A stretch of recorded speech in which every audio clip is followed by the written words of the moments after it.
ಶ್ರೀನಿವಾಸಪುರದಲ್ಲಿ ಮಾವಿನ ಮಹೋತ್ಸವ. ರೈತರು ಸಾರ್ವಜನಿಕರನ್ನ ಒಂದೇ ವೇದಿಕೆಗೆ ತಂದ ಇಂದಿರಾ ರೆಡ್ಡಿ. ವಿಶ್ವ ಪ್ರಸಿದ್ಧ ಮಾವಿನ ಹಣ್ಣಿನ ನಗರಿ ಶ್ರೀನಿವಾಸಪುರದಲ್ಲಿ ಮೊದಲ ಬಾರಿಗೆ ಆಯೋಜಿಸಲಾದ ಮಾವು ಮೇಳ 2026ರಲ್ಲಿ ಸಾವಿರಾರು ಜನರ ಭಾಗವಹಿಸುವಿಕೆಯಿಂದ ಅದ್ದೂರಿ ಯಶಸ್ಸು ಕಂಡಿದೆ. ರೈತರ ಸಮಸ್ಯೆಗಳಿಗೆ ಧ್ವನಿಯಾಗಿ, ಕೃಷಿ ಸಂಸ್ಕೃತಿಯ ಸಂಭ್ರಮವಾಗಿ ಮತ್ತು ಜನಪರ ಕಾಳಜಿಯ ಪ್ರತೀಕವಾಗಿ ಈ ಮೇಳ ಗಮನ ಸೆಳೆಯಿತು.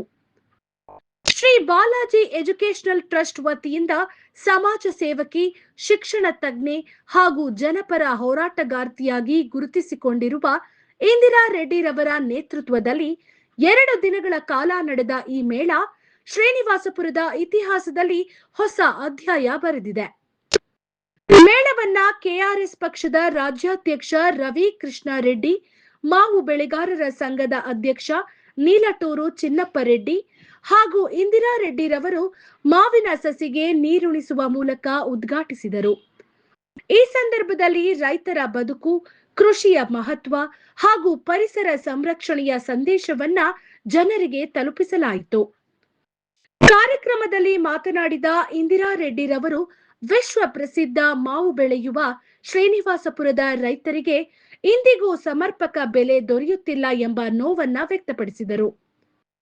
ರೈತರ ಉತ್ಪನ್ನಗಳಿಗೆ ಉತ್ತಮ ಮಾರುಕಟ್ಟೆ ವ್ಯವಸ್ಥೆ ಕಲ್ಪಿಸುವ ಉದ್ದೇಶದಿಂದಲೇ ಈ ಮಾವು ಮೇಳ ಆಯೋಜಿಸಲಾಗಿದೆ ಎಂದು ತಿಳಿಸಿದರು. ಮೇಳದಲ್ಲಿ ಸುಮಾರು 15ಕ್ಕೂ ಹೆಚ್ಚು ವೈವಿಧ್ಯಮಯ ಸ್ಟಾಲ್ಗಳು ಗಮನ ಸೆಳೆದವು. ವಿವಿಧ ಬಗೆಯ ಮಾವಿನ ಹಣ್ಣುಗಳು, ಮಾವಿನ ice cream, jalebi, juice, milk shake ಸೇರಿದಂತೆ ಹಲವು ವಿಶೇಷ ಆಹಾರ ಪದಾರ್ಥಗಳು ಜನರನ್ನ ಆಕರ್ಷಿಸಿದವು. ಕೃಷಿ ಪರಿಕರಗಳು, ಸಾವಯವ ಉತ್ಪನ್ನಗಳು ಹಾಗೂ ದೇಸಿ ವಸ್ತುಗಳ ಪ್ರದರ್ಶನ ರೈತರಿಗೆ ಉಪಯುಕ್ತ ಮಾಹಿತಿಯನ್ನ ಒದಗಿಸಿತು. ಮಕ್ಕಳಿಗಾಗಿ ವಿಶೇಷ ಮನರಂಜನಾ ಆಟಗಳು, ಕುಟುಂಬಗಳಿಗಾಗಿ ವಿನೋದ ಕಾರ್ಯಕ್ರಮಗಳು ಹಾಗೂ ಕೃಷಿ ಮಾಹಿತಿ ಕೇಂದ್ರಗಳು ಮೇಳಕ್ಕೆ ಮತ್ತಷ್ಟು ಮೆರುಗು ನೀಡಿದವು. ಸಂಜೆ ನಡೆದ ಮಿಮಿಕ್ರಿ, ಜಾನಪದ ನೃತ್ಯ, ಸಂಗೀತ ಹಾಗೂ ಸಾಂಸ್ಕೃತಿಕ ಕಾರ್ಯಕ್ರಮಗಳು ಸಾವಿರಾರು ಪ್ರೇಕ್ಷಕರನ್ನ ರಂಜಿಸಿದವು. ಇದೇ ವೇಳೆ ಶ್ರೀನಿವಾಸಪುರ ತಾಲೂಕಿನ ರೈತರು, ಸಮಾಜ ಸೇವಕರು ಹಾಗೂ ವಿವಿಧ ಕ್ಷೇತ್ರಗಳಲ್ಲಿ ಸಾಧನೆ ಮಾಡಿದ ಗಣ್ಯರನ್ನ ಸನ್ಮಾನಿಸಿ ನೆನಪಿನ ಕಾಣಿಕೆ ನೀಡಿ ಗೌರವಿಸಲಾಯಿತು. ಈ ಕಾರ್ಯಕ್ರಮವು ಸಮಾಜದ ವಿವಿಧ ವರ್ಗಗಳ ಸೇವೆಯನ್ನ ಗುರುತಿಸಿ ಗೌರವಿಸುವ ವೇದಿಕೆಯೂ ರೂಪುಗೊಂಡಿತು. ಸಾವಿರಾರು ಜನರನ್ನ ಒಂದೇ ವೇದಿಕೆಯಲ್ಲಿ ಒಗ್ಗೂಡಿಸಿ ರೈತರ ಸಮಸ್ಯೆಗಳನ್ನು ಜನರ ಮುಂದೆ ತಂದು ಕೃಷಿ ಮತ್ತು ಸಂಸ್ಕೃತಿಯ ಸಂಭ್ರಮವನ್ನ ಮೂಡಿಸಿದ ಈ ಮಾವು ಮೇಳದ ಯಶಸ್ಸಿನ ಹಿಂದೆ ಇಂದಿರಾ ರೆಡ್ಡಿರವರ ಸಂಘಟನಾ ಶಕ್ತಿ, ದೂರದೃಷ್ಟಿ ಹಾಗೂ ಸಾಮಾಜಿಕ ಕಾಳಜಿ ಪ್ರಮುಖ ಪಾತ್ರ ವಹಿಸಿದೆ ಎಂದು ಸಾರ್ವಜನಿಕರು ಅಭಿಪ್ರಾಯಪಟ್ಟಿದ್ದಾರೆ. ಒಟ್ಟಾರೆ ಮಾವು ಮೇಳ 2026 ಕೇವಲ ಒಂದು ಉತ್ಸವವಲ್ಲ, ಅದು ರೈತರ ಭವಿಷ್ಯದ ಬಗ್ಗೆ ಆಶಾ ಭರವಸೆ ಮೂಡಿಸಿದ ಜನಪರ ಚಳುವಳಿ ಎಂಬ ಹೆಗ್ಗಳಿಕೆಗೆ ಪಾತ್ರವಾಗಿದೆ. ಈ ಕಾರ್ಯಕ್ರಮದ ಉದ್ದೇಶ ಇಲ್ಲಿನ ಸ್ಥಳೀಯ ರೈತರಿಗೆ ನಾವು ಅನುಕೂಲ ಮಾಡಿಕೊಡ್ಬೇಕು. ಮತ್ತೆ ಇವತ್ತು ಆಗ್ಲೇ ನಮ್ಮ ಸ್ನೇಹಿತರೊಬ್ರು ಹೇಳ್ತಾ ಇದ್ರು, ನಮ್ಗೆ ಪಟಾಕಿ ಬೇಕು ಅಂತಂದ್ರೆ ಬೇರೆ ಊರಿಗೆ ಎಲ್ಲಿ ಮ್ಯಾನುಫ್ಯಾಕ್ಚರ್ ಮಾಡ್ತಾರೆ ಅಲ್ಲಿಗೆ ಹೋಗಿ ಖರೀದಿ ಮಾಡ್ಕೊಂಡು ಬರ್ತೀವಿ.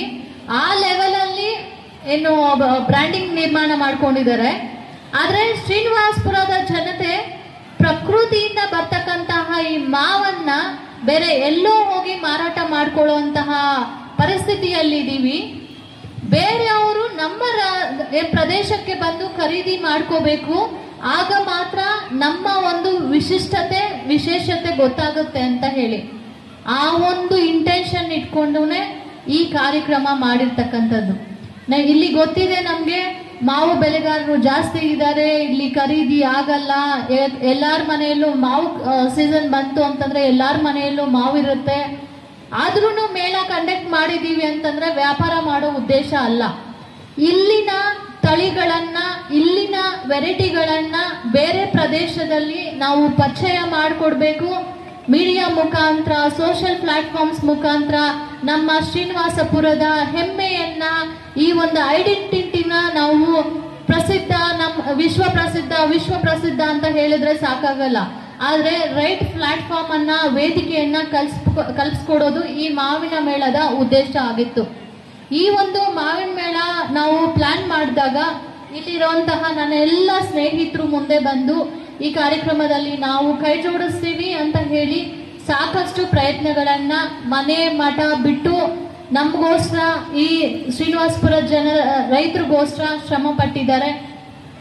ಹ್ಯಾಂಡ್ ಬಿಲ್ಸ್ ಮನೆ ಮನೆಗೂ ತಲುಪೋದಿಕ್ಕೆ ಅವರೇ ಸ್ವಯಂ ಪ್ರೇರಿತರಾಗಿ ಆಟೋಗಳನ್ನ ಮಾಡಿಕೊಂಡು, ಕೆಲವೊಂದು ಆಟೋ ಘಟಕದವ್ರು ಇದ್ದಾರೆ, ಅವರು ಸಹ ಹೋಗಿ ಮನೆ ಮನೆಗೂ ಪಾಂಪ್ಲೆಟ್ಸ್ ಅನ್ನ ಹಂಚಿದ್ದಾರೆ.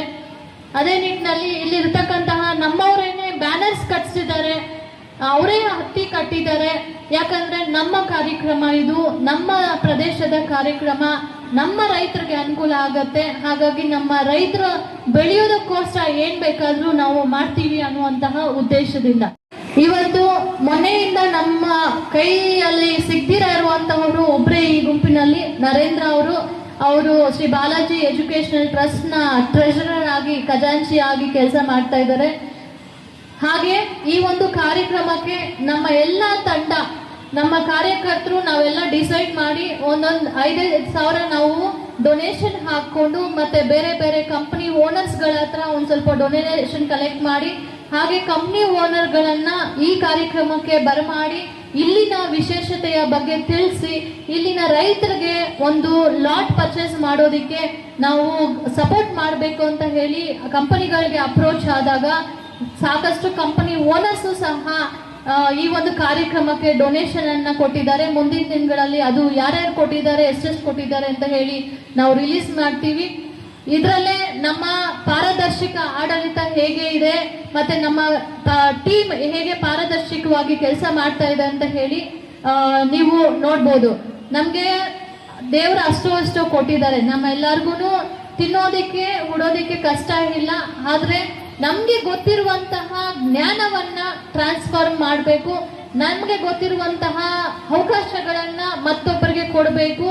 ನಮ್ಗೆ ಗೊತ್ತಿರುವಂತಹ ಈ ಎಲ್ಲ ಒಂದು ಈವೆಂಟ್ ಆರ್ಗನೈಸೇಷನ್ ಅನ್ನ 4 ಜನಕ್ಕೆ ನಾಯಕತ್ವ ತುಂಬಿಸೋದಿಕ್ಕೆ, ನಾಯಕತ್ವ ಕೊಡೋದಿಕ್ಕೆ ನಾವು ಸಪೋರ್ಟಿವ್ ಆಗಿ ನಿಲ್ಬೇಕು ಅಂತ ಹೇಳಿ ಈ ಒಂದು ದೊಡ್ಡ ಮಟ್ಟದ ಕಾರ್ಯಕ್ರಮವನ್ನ ಮಾಡಿದ್ದು. ಮೊದಲನೇ ದಿನ ನಿನ್ನೆ ವಿವಿಧ ಸಂಘಟನೆಗಳ ಮುಖಂಡರು ಬಂದಿದ್ರು, KRS ಪಕ್ಷದ ಗೌರವಾಧ್ಯಕ್ಷರು ರವಿಕೃಷ್ಣ ರೆಡ್ಡಿ ಅವರು ಬಂದಿದ್ರು, ಹಾಗೆ ಇಲ್ಲಿನ ಲೋಕಲ್ ಡಿಪಾರ್ಟ್ಮೆಂಟ್ ಅಧಿಕಾರಿಗಳು ಸಹ ನಮ್ಗೆ ಯಾರೆಲ್ಲ ಸಪೋರ್ಟಿವ್ ಆಗಿ ನಿಂತಿದ್ರು ಅವರು ಬಂದಿದ್ರು. ಪೊಲೀಸ್ ಡಿಪಾರ್ಟ್ಮೆಂಟ್ ಎಸ್ಪೆಷಲಿ ಸೇಫ್ಟಿ ಮತ್ತೆ ಪಾರ್ಕಿಂಗ್ ಸಮಸ್ಯೆ ಆಗ್ಬಾರ್ದು ಅಂತ ಹೇಳಿ ನಿನ್ನೆಯಿಂದ ಪಾಪ ಅವ್ರ ಜೀಪ್ ಇಲ್ಲೇ ಇದೆ ನೋಡ್ತಾ ಇದೀವಿ, ಅವರು ಸಹ ಸೆಕ್ಯೂರಿಟಿ ಕೊಟ್ಟು ಸಾಕಷ್ಟು ಸಪೋರ್ಟ್ ಮಾಡಿದ್ದಾರೆ. ಮತ್ತೆ KEB ಅಧಿಕಾರಿಗಳು ನಮ್ಗೆ ಲೈಟ್ ವ್ಯವಸ್ಥೆ ಬೇಕಾಗಿದೆ ಅಂತ ಅಂದಿದ ತಕ್ಷಣ ಅವರು ಸಹ ಕರೆಂಟ್ ವ್ಯವಸ್ಥೆ ಮಾಡಿಕೊಟ್ಟು ಸಪೋರ್ಟ್ ಮಾಡಿದ್ದಾರೆ. ಅದೇ ನಿಟ್ಟಿನಲ್ಲಿ ಹಾರ್ಟಿಕಲ್ಚರ್ ಡಿಪಾರ್ಟ್ಮೆಂಟ್ ರೈತರಿಗೆ ದಯವಿಟ್ಟು ತಿಳಿಸಿ, ಕಾರ್ಯಕ್ರಮ ಒಳ್ಳೆಯ ರೀತಿಯಲ್ಲಿ ಆಗ್ತಾ ಇದೆ, ಇಲ್ಲಿನ ರೈತರು ಬರಬೇಕು, ಅವರು ವೆರೈಟಿಗಳನ್ನ ಪರಿಚಯ ಮಾಡಿಸ್ಬೇಕು ಅಂತ ಹೇಳಿದಾಗ ತಿಳಿಸಿದೀವಿ ಅಂತ ಹೇಳಿದ್ರು. ವಾಟ್ ಎವರ್ ಅವ್ರ ಸಪೋರ್ಟ್ ನಮಗೂ ಸಿಕ್ಕಿತ್ತು, ಅವ್ರಿಗೂ ಧನ್ಯವಾದಗಳನ್ನ ತಿಳಿಸ್ತೀನಿ. ಅದೇ ನಿಟ್ಟಿನಲ್ಲಿ ಬಹಳ ಮುಖ್ಯವಾಗಿ ಇವತ್ತು ಫಾಸ್ಟ್ ಆಗಿ ಎಲ್ಲರಿಗೂ ಸ್ಪ್ರೆಡ್ ಆಗುವಂತಹ ಒಂದು ಕ್ಷೇತ್ರ ಅಂತಂದ್ರೆ ಅದು ಸೋಷಿಯಲ್ ಮೀಡಿಯಾ ಆಗಿರ್ಬೋದು, ನ್ಯೂಸ್ ಪೇಪರ್ ಆಗಿರ್ಬೋದು, ಮತ್ತೆ ಮಾಧ್ಯಮ ಒಂದು ಪ್ಲಾಟ್ಫಾರ್ಮ್ ಆಗಿರ್ಬೋದು. ಸೊ ಎಲ್ಲಾ ರೀತಿಯಲ್ಲೂ ನಮ್ಗೆ ಬಹಳಷ್ಟು ನಿರೀಕ್ಷೆಗೂ ಮೀರಿ ಸಾಕಷ್ಟು ಸಪೋರ್ಟ್ ನಿಮ್ಮೆಲ್ಲರ ಕಡೆಯಿಂದ, ಪತ್ರಕರ್ತರ ಮೂಲಕ, ಮಾಧ್ಯಮದವರ ಮೂಲಕ, ಸೋಷಿಯಲ್ ಮೀಡಿಯಾ ಪ್ರಮೋಟರ್ಗಳ ಮೂಲಕ ಹೆಚ್ಚಾಗಿ ವಾಲಂಟಿಯರ್ಸ್ ಆಗಿ ಬಂದು ನಾವು ಪ್ರಮೋಟ್ ಮಾಡ್ತೀವಿ ಅಂತ ಹೇಳಿದ ಕಾರಣಕ್ಕೆ ನಿನ್ನೆ ಇವತ್ತು ಎಲ್ಲ ಸಾಕಷ್ಟು ಮುಳಬಾಗಲಿಂದ, ಕೋಲಾರಿಂದ, KGF ಕಡೆಯಿಂದ, ಬಂಗಾರಪೇಟೆ ಕಡೆಯಿಂದ, ಮಾಲೂರಿಂದ, ಇನ್ನೂ ಕೆಲವರು ಬೆಂಗಳೂರಿಂದಾನೂ ಸಹ ನಮ್ಗೆ ಪರಿಚಯ ಇರ್ತಕ್ಕಂತಹ ಹಲವು ವ್ಯಕ್ತಿಗಳು ಇಲ್ಲಿ ಬಂದು ಶ್ರೀನಿವಾಸಪುರದ ಮಾವಿನ ವಿಶೇಷತೆಯನ್ನ ಪರಿಚಯ ಮಾಡಿಕೊಂಡು ಹೋಗಿದ್ದಾರೆ. ಯಾರಿಗೆ ಹೆಮ್ಮೆ ಆಗ್ತಾ ಇದೆಯೋ ಇಲ್ವೋ ನಂಗೆ ಗೊತ್ತಿಲ್ಲ, ನಮ್ಮ ಟೀಮ್ ವರ್ಕ್ ಏನ್ ಕೆಲಸ ಮಾಡಿದೆ ನನಗೆ ಸಾಕಷ್ಟು ಹೆಮ್ಮೆ ಇದೆ. ಸಾಕಷ್ಟು ನಾಯಕರುಗಳು ನನ್ನ ಜೊತೆ ಇದ್ದಾರೆ ಅನ್ನೋ ಪ್ರೌಡ್ ಫೀಲಿಂಗ್ ಇದೆ. ಗುಲಾಮರಾಗಿದ್ದಾಗ ಮಾತ್ರ ಅವರು ನಮ್ಮ ಜೊತೆಗಿದ್ದಾಗ ಭಯ ಆಗುತ್ತೆ, ಅವರು ಎಲ್ಲಿ ಯಾವ ಟೈಮಲ್ಲಿ ಏನ್ ಮಾಡ್ತಾರೋ ಅಂತ. ಆದ್ರೆ ಇವತ್ತು ಹೆಮ್ಮೆಯಿಂದ ಹೇಳ್ತೀನಿ, ಶ್ರೀನಿವಾಸಪುರದ ಲೋಕಲ್ ನಾಯಕತ್ವ ಯುವ ಜನಾಂಗ ನಮ್ಮ ಜೊತೆ ನಮ್ಮ ಟೀಮ್ ಆಗಿದ್ದಾರೆ. ಅವರಿಂದ ಈ ಒಂದು ಯಶಸ್ಸಾದ ಕಾರ್ಯಕ್ರಮ, ದೊಡ್ಡ ಮಟ್ಟದ ಕಾರ್ಯಕ್ರಮ ಮಾಡೋದಕ್ಕೆ ಸಾಧ್ಯ ಆಯಿತು. ಆಮೇಲೆ ಇಲ್ಲಿ ಚೇರ್ ವ್ಯವಸ್ಥೆ ಮಾಡಿರ್ತಕ್ಕಂಥದ್ದು, ಬೆಳಗ್ಗೆಯಿಂದ ಜನರು ಬರ್ತಾ ಇರ್ತಾರೆ, ಹಾಗಾಗಿ ಅವರು ಕೂತ್ಕೊಳ್ಳಿ, ಬಿಸಿಲು ಜಾಸ್ತಿ ಇದೆ ಅಂತ ಹೇಳಿ ಚೇರ್ ವ್ಯವಸ್ಥೆ ಮಾಡಿರುವಂಥದ್ದು. ಕೆಲವೊಂದು ಸುದ್ದಿಗಳು ಹರಿದಾಡ್ತಾ ಇತ್ತು, ಅಲ್ಲಿ ಚೇರ್ಗಳು ಖಾಲಿ ಇತ್ತು ಅದು ಇದು ಅಂತ. ಆದ್ರೆ ನಮ್ಗೆ ಯಾವುದು ರಿಗ್ರೆಟ್ ಫೀಲ್ ಆಗ್ಲಿಲ್ಲ. ಚೇರ್ಗಳು ಖಾಲಿ ಇದ್ರೂ ಅಂಗಡಿಗಳಲ್ಲಿ ನೋಡಿದ್ರೆ ವ್ಯಾಪಾರಸ್ಥರಿಗೆ ವ್ಯಾಪಾರ ಆಗಿದೆ, ಮಾವು ಖರೀದಿದಾರರಿಗೆ ಮಾವು ಖರೀದಿಯನ್ನ ಮಾಡ್ತಾ ಇದ್ದಾರೆ. ಇನ್ನು ನಮ್ಮ ತಂಡನೂ 100 ಜನ ಇದ್ದಾರೆ ಹೋಗ್ತಾ. ನಾವು ಆಲ್ರೆಡಿ ಸ್ಟಾಲ್ ಇಟ್ಟಿರುವಂತವ್ರಿಗೆ ಮೊದಲನೇದಾಗಿ ಧನ್ಯವಾದ ಹೇಳ್ಬೇಕು. ಅವರು ಸಪೋರ್ಟ್ ಮಾಡಿಲ್ಲ ಅಂತಂದ್ರೆ ಇವತ್ತು ಕಾರ್ಯಕ್ರಮನೂ ಆಗ್ತಾ ಇರ್ಲಿಲ್ಲ. ಸೊ ಹಾಗಾಗಿ ಸ್ಟಾಲ್ಸ್ ಅವರನ್ನು ಸಹ ಬಂದು ನಮ್ಗೆ ಸಪೋರ್ಟಿವ್ ಆಗಿ ನಿಂತ್ಕೊಂಡ್ರು. ಮತ್ತೆ ಅವ್ರಿಗೂ ಸಾಕಷ್ಟು ಬಿಸ್ನೆಸ್ ಆಗ್ತಾ ಇದೆ. ಮತ್ತೆ ವಿಶೇಷತೆ ಏನು ಅಂತಂದ್ರೆ ಆರ್ಗ್ಯಾನಿಕ್ ಆಗಿ ಮ್ಯಾಂಗೋಸ್ ನ ಬೆಳೆಯುವಂತವ್ರು, ಆರ್ಗ್ಯಾನಿಕ್ ಆಗಿ ಟೀ ಪೌಡರ್ ಅನ್ನ ಮಾಡುವಂತವ್ರು, ಆರ್ಗ್ಯಾನಿಕ್ ಆಗಿ ಪಿಕಲ್ಸ್ ಮಾಡುವಂತವ್ರು FPO ಪ್ಲಾಟ್ಫಾರ್ಮ್ಸ್ ನ ಇಂಟ್ರೊಡ್ಯೂಸ್ ಮಾಡಿಸಿದ್ರು. ಅವ್ರಿಗೆ ಸಿಕ್ಕಿರುವಂತಹ ಅವಕಾಶಗಳನ್ನ ಯುಟಿಲೈಸ್ ಮಾಡ್ಕೊಂಡು ಯಾವ ರೀತಿಯಲ್ಲಿ ಬೆಳೆದಿದ್ದಾರೆ ಅಂತ ಹೇಳಿದ್ರು. ಮತ್ತೆ ಏಲಕ್ಕಿ, ಬಾಳೆಹಣ್ಣು ಆಚೆ ಎಲ್ಲ ನಾವು ನೋಡಿದ್ರೆ 100 ರೂಪಾಯಿ ತಗೊಳ್ತಾರೆ ಕೆಜಿಗೆ. ಆದ್ರೆ ಇಲ್ಲಿ ಅವರು ರೈತರು ಇಲ್ಲಿಗೆ ಬಂದು 60 ರೂಪಾಯಿ ಕೆಜಿಗೆ ಮಾರಾಟ ಮಾಡ್ಕೊಂಡಿದ್ದಾರೆ. ಈ ಎಲ್ಲಾನು ಡೈರೆಕ್ಟ್ ಮ್ಯಾನುಫ್ಯಾಕ್ಚರ್ ಇಂದ ಕನ್ಸ್ಯೂಮರ್ಗೆ ಹೋಗುವಂತಹ ಪ್ರಯತ್ನ. ಸೊ ಇಲ್ಲಿ ಹಲವಾರು ಜನ ಇಲ್ಲಿ ಬಂದು ಪ್ಲಾಟ್ಫಾರ್ಮ್ ಅನ್ನ ಕ್ರಿಯೇಟ್ ಮಾಡ್ಕೊಂಡಿದ್ದಾರೆ. ಮತ್ತೆ ವಿಶೇಷವಾಗಿ ಹೆಣ್ಮಕ್ಳು ನೆನ್ನೆ ಎಲ್ಲ ಬಂದು ಕೂತ್ಕೊಂಡು ಮಾತಾಡ್ತಾ ಇದ್ರು. ನಮ್ಮದೇ ತೋಟ ಇದೆ, ನಾವೇನೇ ಪಿಕಲ್ಸ್ ಹಾಕ್ತೀವಿ, ನಾವೇನೇ ಮ್ಯಾಂಗೋಸ್ ಜಾಮ್ ಮಾಡ್ತೀವಿ, ನಾವೇನೇ ವ್ಯಾಲ್ಯೂ ಅಡಿಷನ್ ಮಾಡಿ ಅಕ್ಕಪಕ್ಕದ ಮನೆಯಲ್ಲಿ ಮಾರಾಟ ಮಾಡ್ಕೊಳ್ತಾ ಇದೀವಿ ಅಂತ. ಅಂದ್ರೆ ಸೀಸನ್ ಬಂತು ಅಂತಂದ್ರೆ ವ್ಯಾಪಾರ ಮಾಡೋದಿಕ್ಕೆ ಎಲ್ಲಾ ತರಹದ ಜ್ಞಾನ ನಮ್ಮ ಹೆಣ್ಮಕ್ಳಲ್ಲೂ ಇದೆ ಇಲ್ಲಿ. ಸೊ ಆ ಹೆಣ್ಮಕ್ಳಿಗೆ ರೈಟ್ ಪ್ಲಾಟ್ಫಾರ್ಮ್ ಬೇಕಾಗಿದೆ ಇವತ್ತು. ಆ ಪ್ಲಾಟ್ಫಾರ್ಮ್ ಕೊಡೋದಕ್ಕೆ ಈ ಮೇಳದಲ್ಲಿ ನಾವು ಅಲೈನ್ಸ್ ಆಗಿ ಏನ್ FPO ಮಾಡಿದ್ವಿ, ಫಾರ್ಮರ್ ಪ್ರೊಡಕ್ಷನ್ ಕಂಪನಿ ಅಂತ. ನಮ್ಮ FPO ಮುಂದಿನ ದಿನಗಳಲ್ಲಿ ಸಾಕಷ್ಟು ರೈತರಿಗೆ ಬೆನಿಫಿಟ್ ಕೊಡುತ್ತೆ ಅಂತ ಹೇಳಿ ನಮ್ಗಂತೂ ಭರವಸೆ ಇದೆ. ಯಾಕಂದ್ರೆ ಎಷ್ಟೋ ಯುವ ನಾಯಕರು ನನ್ನ ಅಕ್ಕಪಕ್ಕದಲ್ಲಿ ಕೂತಿರ್ತಕ್ಕಂಥವ್ರು, ವಿಶೇಷವಾಗಿ ರೈತ ಸ್ಥಾನದಲ್ಲಿ ಕೂತಿರ್ತಕ್ಕಂಥವ್ರು, ಅವರು ಎಕ್ಸ್ಪೆಕ್ಟ್ ಮಾಡ್ತಾ ಇದ್ದಾರೆ ನಾವು ಏನೋ ಒಂದು ವಿಭಿನ್ನವಾಗಿ ಪ್ರಯತ್ನ ಮಾಡ್ತಾ ಇದೀವಿ, ಮಾಡೋಣ ಅಂತ ಇದೆ. ಹಾಗಾಗಿ ಧೈರ್ಯವಾಗಿ ಕಾರ್ಯಕ್ರಮವನ್ನ ಮಾಡಿದೀವಿ. ಯಾರಿಗೋ ಮಾತಿಗೆ ಕುಗ್ಗುವಂತಹ ಪ್ರಯತ್ನ ಇಲ್ಲವೇ ಇಲ್ಲ. ಮುಂದಿನ ದಿನಗಳಲ್ಲಿ ದೊಡ್ಡ ದೊಡ್ಡ ಮಟ್ಟದಲ್ಲಿ ಕಾರ್ಯಕ್ರಮಗಳು ಜನರಿಗೆ ಅನುಕೂಲ ಆಗುವಂತಹದ್ದೇ ನಮ್ಮಿಂದ ಆಗುತ್ತೆ ಬಿಟ್ರೆ ಜನರಿಗೆ ಅನ್ಯಾಯ ಆಗುವಂತಹ ಕಾರ್ಯಕ್ರಮಗಳು ಆಗಲ್ಲ. ಸೊ ಹಾಗಾಗಿ ರೈತರು ಅವ್ರಿಗೆ ಸಿಕ್ಕಿರುವಂತಹ ಅವಕಾಶಗಳನ್ನ ಜಾತಿ, ಧರ್ಮ, ರಾಜಕಾರಣ ಎಲ್ಲ ಸೈಡ್ಗಿಟ್ಟು ನಮ್ಗೆ ಏನ್ ಬೇಕು ಅನ್ನೋದನ್ನ ಮೊದಲು ಅರ್ಥ ಮಾಡಿಕೊಂಡು ಮೊದಲನೇದಾಗಿ ಸ್ವಾರ್ಥವನ್ನ ಬಿಡಬೇಕು, ಇನ್ನೊಬ್ರು ಬೆಳಿಬಾರ್ದು ಅನ್ನೋದನ್ನ ಬಿಡಬೇಕು, ಅಸೂಯೆನ ಬಿಡಬೇಕು. ಆಗ ಮಾತ್ರ ನಾವು ಉದ್ಧಾರ ಆಗೋಕೆ ಸಾಧ್ಯ. ನೀವೆಲ್ಲ ರೈತರಿಗೆ ಹೇಳೋದು ಒಂದೇ, ರೈತರೆಲ್ಲ ಪ್ರಕೃತಿ ಮಕ್ಕಳು. ಪ್ರಕೃತಿಯಲ್ಲಿ ಇರೋದೇ ಒಂದು ಪುಣ್ಯ. ನಾವೆಲ್ಲ ಸಿಟೀಸ್ ಅಲ್ಲಿ ಬದುಕ್ತಾ ಇರುವಂತವ್ರಿಗೆ ಉಸಿರಾಡಕ್ ಒಳ್ಳೆ ಗಾಳಿ ಇಲ್ಲ, ಕುಡಿಯೋದಿಕ್ಕೆ ಒಳ್ಳೆ ನೀರಿಲ್ಲ. ಇವತ್ತು ತರಕಾರಿ ಬೆಳೆ ಮಾಡ್ತಾ ಇದ್ದಾರೆ, ಯಾವ್ದು ಚರಂಡಿ ನೀರಲ್ಲಿ ಮಾಡಿದ್ರು ಅದನ್ನ ತಿನ್ನೋ ಅಂತ ಪರಿಸ್ಥಿತಿ ಇದೆ. ಮತ್ತೆ ಇವತ್ತು ಲೈಫ್ ಸ್ಪ್ಯಾನ್ ತುಂಬಾ ಕಡಿಮೆ ಆಗ್ತಾ ಇದೆ, ಬದುಕುವಂತಹದ್ದು ತುಂಬಾ ಕಡಿಮೆ ವರ್ಷಗಳು ಬದುಕ್ತಾ ಇದ್ದಾರೆ. ಸೊ ಹಿಂದಿನ ಕಾಲದಲ್ಲಿ ಅವತ್ತು ಬೇಯಿಸಿರುವಂತಹ ಅನ್ನ ಸಾರು ಮುದ್ದೆನೆ ತಿಂತಾ ಇದ್ರು. ಅವತ್ತಿನ ಕಾಲದಲ್ಲಿ 106 ವರ್ಷ ಬದುಕ್ತಾ ಇದ್ರು. ನಮ್ಮ ತಾತನೇ 110 ವರ್ಷ ಬದುಕಿದ್ದಾರೆ. ಆದ್ರೆ ಇವತ್ತಿಗೆ ಬೇಯಿಸಿರುವ ಆಹಾರ ತಿನ್ಬಾರ್ದು ಅಂತಾನು ಹೇಳ್ತಾರೆ, ಪ್ರಮೋಟ್ ಮಾಡ್ತಾರೆ. ಫ್ರೆಶ್ ವೆಜಿಟೇಬಲ್ಸ್ ತಿನ್ಬೇಕು ಅಂತಾರೆ, ಫ್ರೆಶ್ ಫ್ರೂಟ್ಸ್ ತಿನ್ಬೇಕು ಅಂತ ಹೇಳ್ತಾರೆ. ಆದ್ರೆ ಎಷ್ಟು ಫ್ರೆಶ್ ತಿಂದ್ರೂ ಬೆಳೆದಿರುವಂತಹ ಗುಣಮಟ್ಟ ಸರಿ ಇಲ್ಲ ಅಂತಂದ್ರೆ ನಾವು ಹೆಚ್ಚು ದಿನ ಬದುಕೋದಿಕ್ ಸಾಧ್ಯನೇ ಇಲ್ಲ. ನಮ್ಮ ರೈತರು ಅಷ್ಟು ಕಷ್ಟ ಪಡುವಂತವ್ರಿಗೆ BP ಶುಗರ್ ಕಾಮನ್ ಆಗ್ಬಿಟ್ಟಿದೆ ಇವತ್ತು. ಯಾಕೆ ಅಂತಂದ್ರೆ ಪೆಸ್ಟಿಸೈಡ್ಸ್, ಮಣ್ಣಿನ ಫಲವತ್ತತೆ ಇಲ್ಲ. ಆ ಮಣ್ಣು ಸಾಕಷ್ಟು ರೀತಿಯಲ್ಲಿ ಅವರು ಗೊಬ್ಬರಗಳು ಹಾಕಿ ಈ ಹಿಂದೆ ಏನು ನ್ಯಾಚುರಲ್ ರಿಸೋರ್ಸಸ್ ಏನೇನಿದೆ ಅದನ್ನ ಯೂಸ್ ಮಾಡಿಕೊಂಡು ನಾವು ಮಾಡಿದಾಗ ಪ್ರತಿಯೊಂದು ಪ್ರಕೃತಿಗೆ ಮತ್ತೆ ಸೇರುತ್ತೆ, ರೀಸೈಕಲ್ ಆಗುತ್ತೆ. ನಾವು ಒಂದು ಬೆಳೆ ಮಾಡಿದ್ರು ಮತ್ತೆ ಅದನ್ನ ಕೃಷಿಯಲ್ಲಿ ಹೋಗಿ ಇಟ್ಟಿದೀವಿ ಅಂತ ಏನೋ ಮಣ್ಣಲ್ಲಿ ಮುಚ್ಚಿದೀವಿ ಅಂದ್ರೆ ಗೊಬ್ಬರ ಆಗುತ್ತೆ, ಮತ್ತೆ ಆ ಗೊಬ್ಬರದಿಂದ ಇನ್ನೊಂದು ಬೆಳೆನ ಮಾಡಬಹುದು. ಆ ಎಲ್ಲ ಅವಕಾಶಗಳು ರೈತರಿಗೆ ಇದೆ. ಆದ್ರೆ ನಾವು ಬಡವರು ಅಂತ ಕುಗ್ಗೋದ್ರಲ್ಲಿ ಅರ್ಥ ಇಲ್ಲ. ದಯವಿಟ್ಟು ಮುಂದಿನ ದಿನಗಳಲ್ಲಿ ನಮ್ಮ ಜೊತೆ ಬನ್ನಿ, ನಮ್ಗಿರುವಂತಹ ಜ್ಞಾನದಿಂದ ನಿಮ್ಗೆ ಏನ್ ಮಾಡ್ಬೇಕು ಅಂತ ಹೇಳಿ ಯೋಚನೆ ಮಾಡೋಣ. ಎಲ್ಲರೂ ಕೂತ್ಕೊಂಡು ಒಬ್ರು ಮಾಡತಕ್ಕಂತಹ ಕೆಲಸ ಅಲ್ಲ, ಇದು ದೊಡ್ಡ ಒಂದು ಪ್ಲಾಟ್ಫಾರ್ಮ್ ಕ್ರಿಯೇಟ್ ಮಾಡಬೇಕಾಗಿದೆ. ಸೊ ಯಾವುದು ಅಡಚಣೆಗಳು ನಮ್ಮ ಪ್ರಕಾರ ಆಗ್ಲಿಲ್ಲ. ನಿನ್ನೆ ಸಾಯಂಕಾಲ ಒಂದ್ ಸ್ವಲ್ಪ ಮಳೆ ಬಂತು, ಮಳೆಯ ಕಾರಣಕ್ಕೆ 1-2 ಅವರ್ ಯಾರು ಬರ್ಲಿಲ್ಲ. ಆಮೇಲೆ ಹೌಸ್ ಇವರು ಸ್ಟಾಲ್ಸ್ ಹಾಕಿರುವಂತವ್ರು ಯಾರು ಬರ್ತಾ ಇಲ್ಲ ಅಂತ ಹೇಳಿ ಹೋಗ್ಬಿಟ್ರು. ಆದ್ರೆ ಇವತ್ತು ಬೆಳಗ್ಗೆಯಿಂದ ಬೇರೆ ಬೇರೆ ಕಡೆಗಳಿಂದ ಬಂದು ಈ ಕಾರ್ಯಕ್ರಮವನ್ನ ಎಲ್ಲರೂ ಯಶಸ್ಸು ಮಾಡಿದ್ದಾರೆ. ಆ ಎಲ್ಲ ಕ್ರೆಡಿಟ್ ಈ ಭಾಗದ ರೈತರಿಗೆ, ಈ ಭಾಗದ ಜನರಿಗೆ ತಲುಪಲಿ.